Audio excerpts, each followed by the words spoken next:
Em 1989, o ônibus espacial Atlantis partiu para o espaço, carregando sonhos e aspirações em uma espaçonave muito especial chamada Galileu.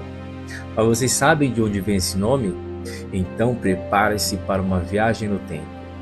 Voltamos ao século XVII, quando um homem chamado Galileu Galilei olhou para o céu através de um telescópio pela primeira vez na história, revelando os segredos dos céus. Galileu não apenas descobriu as 4 maiores luas de Júpiter, mas também desafiou a forma como víamos nosso lugar no universo. A missão Galileu tinha uma tarefa épica: viajar até Júpiter, o rei dos planetas, para desvendar seus segredos e as maravilhas de suas luas. A missão tem como objetivo estudar Júpiter e suas luas com mais detalhes do que qualquer outra nave espacial anterior. Nomeada em homenagem ao primeiro astrônomo moderno, Galileu Galilei, que realizou as primeiras observações dos céus usando um telescópio em 1610. A espaçonave busca pistas no gigante gasoso que nos ajudem a entender como o Sol e os planetas foram formados há mais de 4 bilhões e meio de anos atrás. Durante sua trajetória, a sonda realizou sobrevoos próximos a asteroides, como Gaspra em 1991 e Ida em 1993, oferecendo visões sem precedentes desses corpos celestes e descobrindo até mesmo uma pequena lua orbitando Ida, nomeada Dactyl. Galileu chegou a Júpiter em dezembro de 95 e os dados que vieram da espaçonave sobre sua zona atmosférica nos fizeram saber que era apenas o começo. A sonda Galileu lançou uma pequena sonda nas nuvens de Júpiter para coletar dados sobre a atmosfera. A sonda teve que suportar calor e pressão intensos em sua jornada a altas velocidades de 170 mil km por hora. A principal missão da Galileu terminou em dezembro de 97, mas com a nave espacial ainda em boa condição, a NASA aprovou um estudo de 2 anos chamado Missão Galileu Europa. Durante mais 14 sobrevoos, a nave espacial focou na lua gelada Europa, que poderia abrigar um oceano sobre sua superfície. Galileu chegou tão perto de Europa que, se houvesse algo do tamanho de um ônibus escolar, teria detectado. As observações adicionais de Europa apoiaram a teoria de que atualmente existe um oceano de água abaixo da sua superfície. A NASA começou a considerar planos futuros para missões para orbitar a Europa e talvez enviar um módulo de pouso para se aproximar ainda mais da Lua. Aproximar-se demais de Júpiter significava sobreviver à intensa radiação do planeta. Então esses encontros foram reservados para o final. Apesar disso, Galileu sobreviveu a esses desafios. A sonda Cassini, que temos um vídeo no canal, quando estava a caminho de Saturno, passou por Júpiter no final do ano 2000 e, durante algumas semanas, ambas as espaçonaves observaram o gigante do nosso sistema solar. Galileu mergulhou na atmosfera de Júpiter em 21 de setembro de 2003, terminando deliberadamente com sua missão para proteger um dos seus próprios descobrimentos, o possível oceano sobre a crosta congelada da Lua Europa. Galileu mudou a maneira como vemos o nosso sistema solar. Foi o primeiro a sobrevoar um asteroide, o primeiro a descobrir uma lua em torno de um desses corpos e forneceu as únicas observações diretas de um cometa que colidiu com o planeta. O impacto do cometa Shoemaker em Júpiter em julho de 1994 representou um dos eventos astronômicos mais espetaculares e significativos observados em tempos modernos. Descoberto em março de 1993, o cometa foi o primeiro a ser observado orbitando um planeta em vez do Sol. Antes da sua colisão, o cometa havia se fragmentado em vários pedaços devido às poderosas forças de maré de Júpiter durante uma passagem anterior.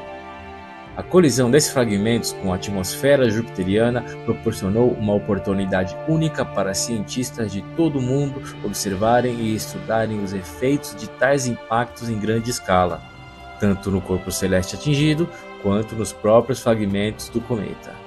Os impactos geraram enormes bolas de fogo que subiram acima da atmosfera de Júpiter e deixaram marcas escuras visíveis.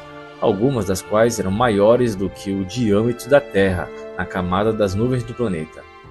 Essas marcas persistiram por vários meses, oferecendo aos cientistas dados preciosos sobre a composição atmosférica de Júpiter, as dinâmicas de impacto e os processos de recuperação atmosférica. Além disso, o evento destacou a importância de Júpiter no sistema solar como um aspirador do espaço, cuja forte gravidade pode atrair e capturar objetos que, de outra forma, poderiam colidir com a Terra. Isso gerou discussões sobre o papel dos gigantes gasosos na proteção de planetas rochosos menores contra os impactos catastróficos. Em 2003, a Agência Japonesa de Exploração Aeroespacial embarcou em uma missão sem precedentes que desafiaria os limites do possível. A missão Hayabusa, o nome que significa Falcão Peregrino em japonês, foi projetada para realizar uma façanha nunca antes tentada: viajar até um asteroide distante, coletar amostras de sua superfície e retornar à Terra. A história da Hayabusa é uma narrativa de triunfo, resiliência e incansável busca humana por conhecimento.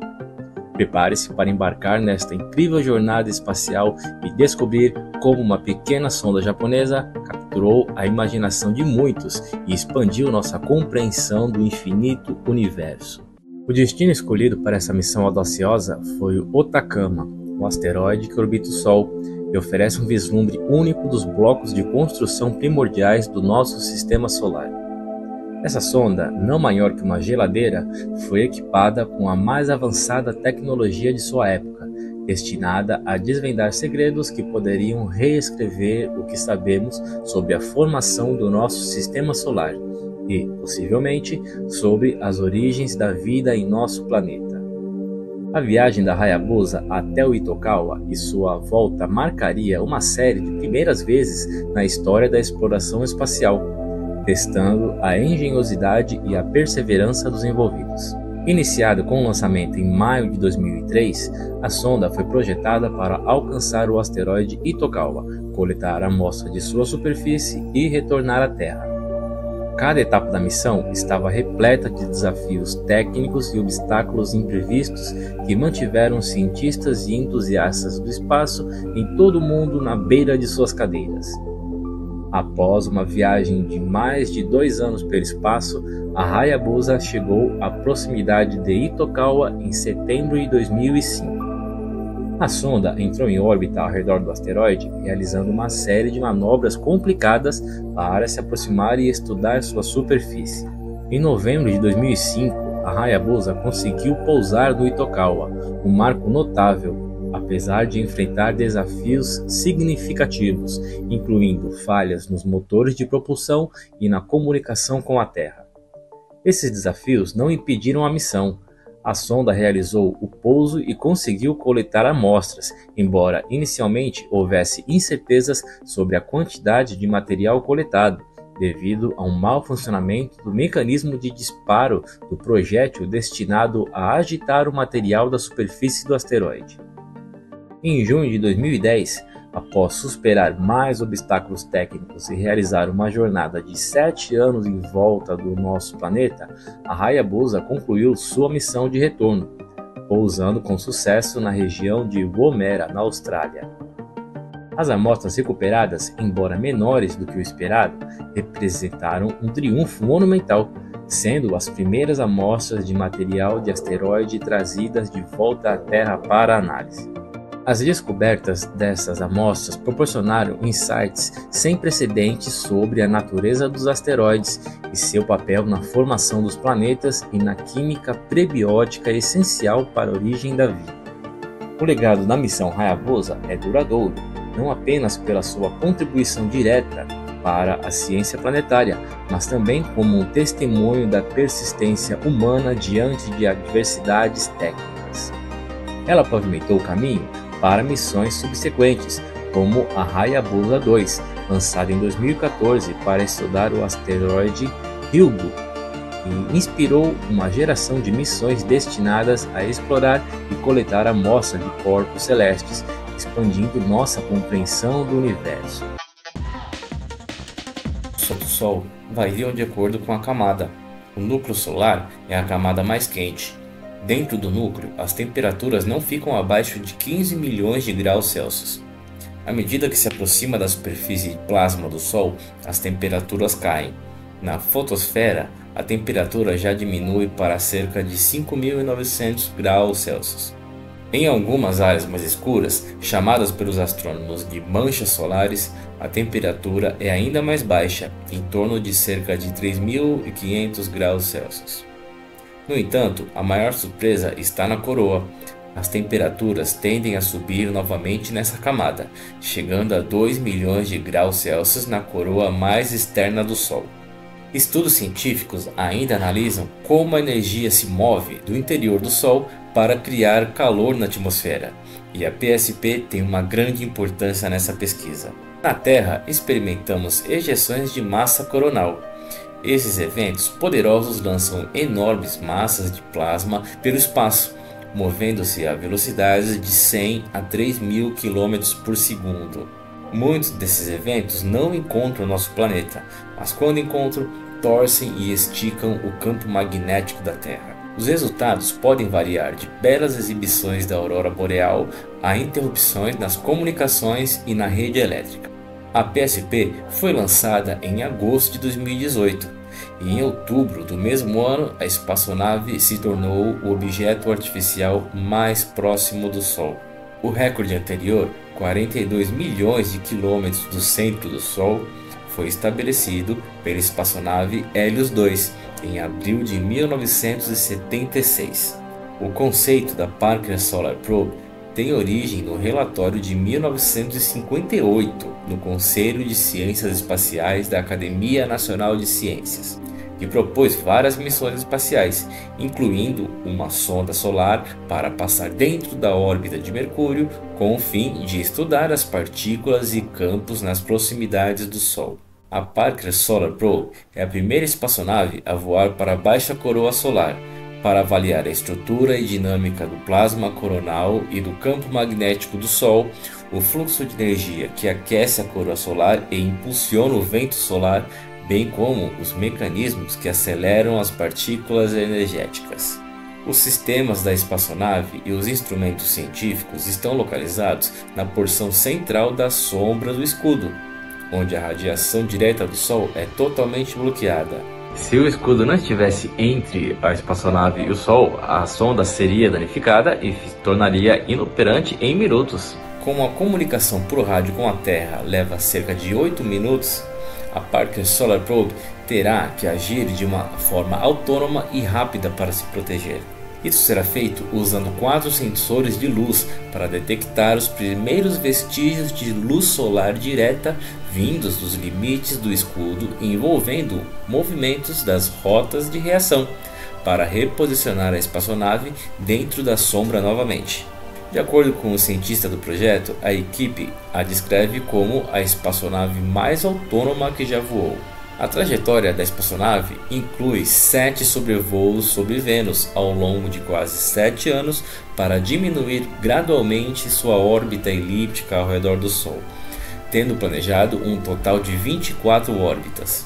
As assistências gravitacionais interplanetárias fornecerão desaceleração adicional em relação à sua órbita heliocêntrica, o que resulta em um recorde de velocidade heliocêntrica no periélio, o ponto mais perto do Sol na sua órbita.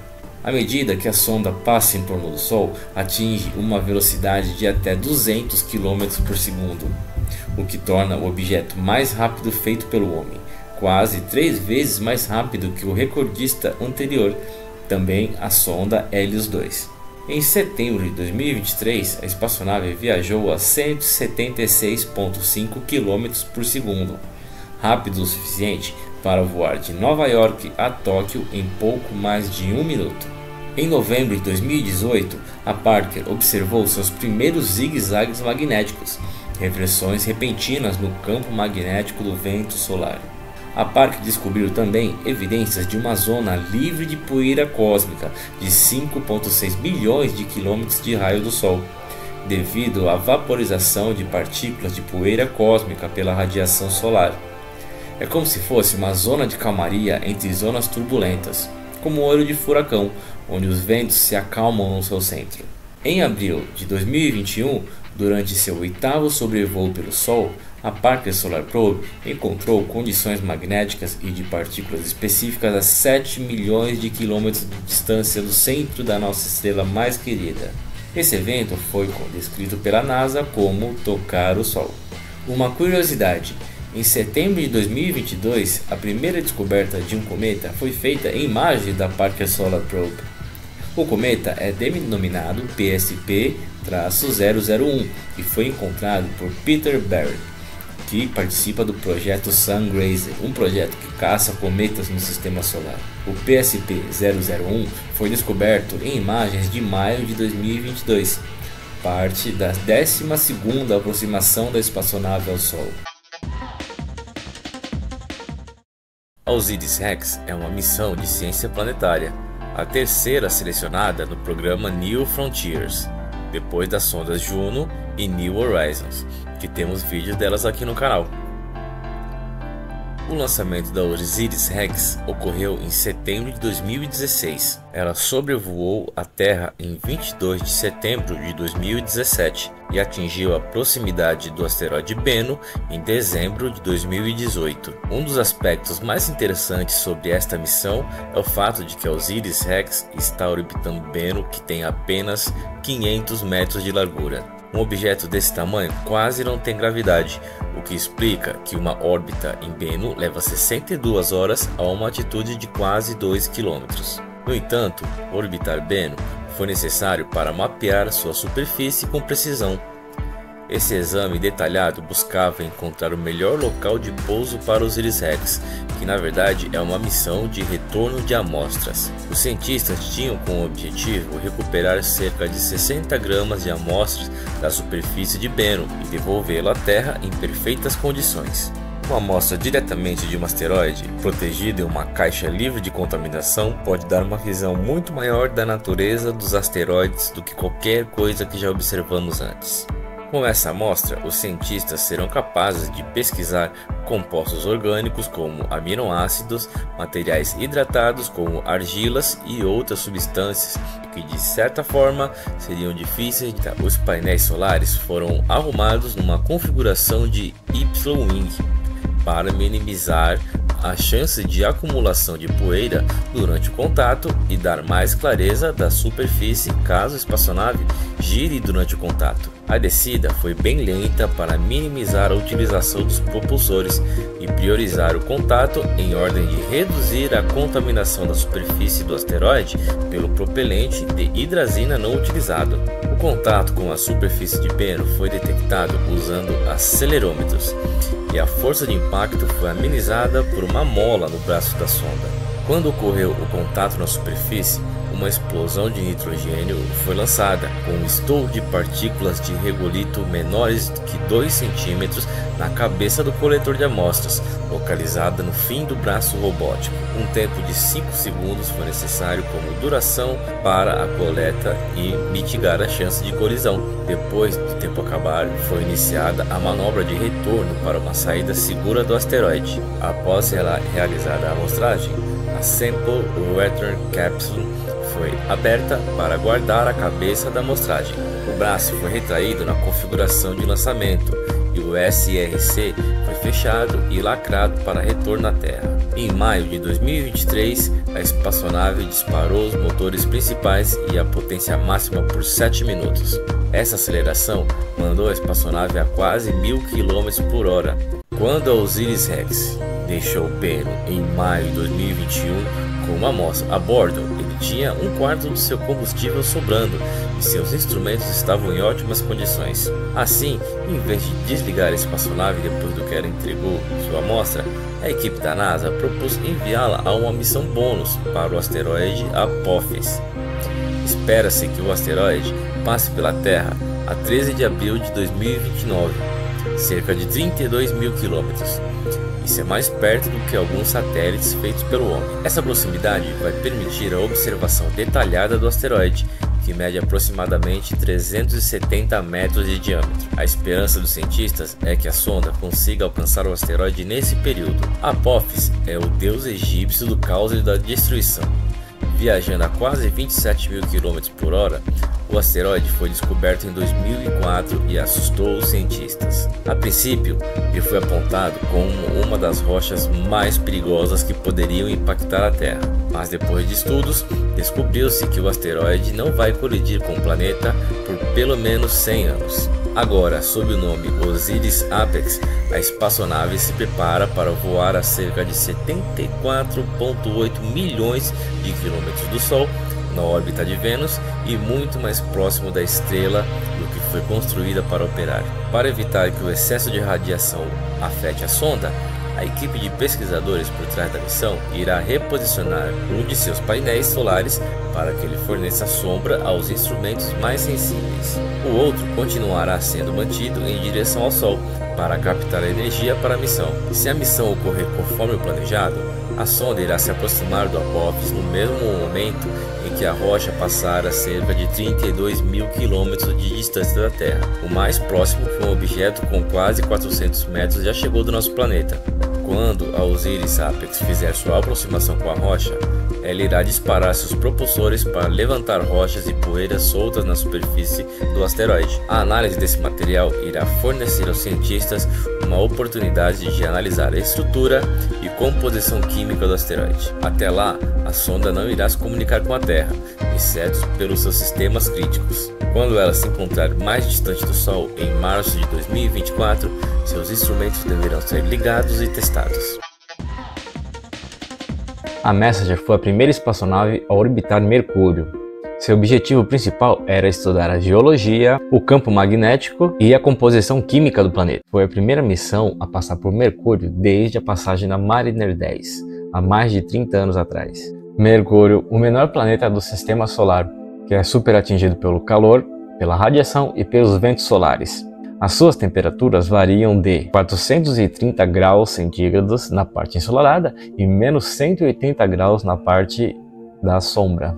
É um pouco maior e semelhante à nossa Lua, sem atmosfera, com muitas crateras, só que ela foi muito pouco visitada por espaçonave. As manobras gravitacionais assistidas entre os planetas do Sistema Solar interno permitiram que a sonda desacelerasse, pois é muito difícil ficar perto do Sol e entrarem na velocidade para que seja possível orbitar Mercúrio. Entrou em órbita ao redor de Mercúrio em 18 de março de 2012. A órbita da sonda era bem elíptica, variando de 9.000 km a 200 km. Em um período orbital de 12 horas. Uma das imagens mais notáveis da Messenger foi o envio do mosaico do Sistema Solar em 2011, quando ela conseguiu mandar numa única foto o registro de quase todos os planetas do Sistema Solar, menos Urano e Netuno. Uma contrapartida visual da foto enviada pela Voyager, da foto chamada Retrato de Família.